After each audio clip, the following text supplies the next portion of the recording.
Introducing the incredibly fast and heavy-duty 6-roller laminator, the TL-600 from TruLam.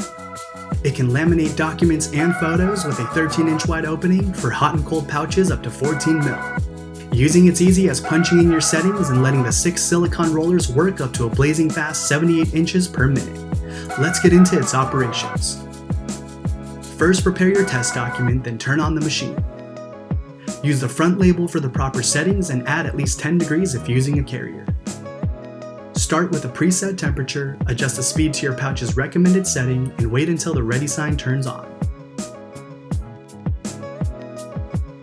Insert your document with the sealed edge first and keep testing until you get a crystal clear finish. In the case of a jam, press the stop button and the reverse button to gently guide the document back out. Press the cold button to cool down your machine and periodically press the measure button until you reach 140 degrees Fahrenheit before turning it off. This machine will automatically sleep after 2 hours of inactivity. You can also force it to sleep by holding the cold button. This is convenient for multitasking or stepping away for a coffee break. Thanks for watching another how-to video by Lamination Depot. Check out this machine and many other products at our one-stop shop, laminationdepot.com.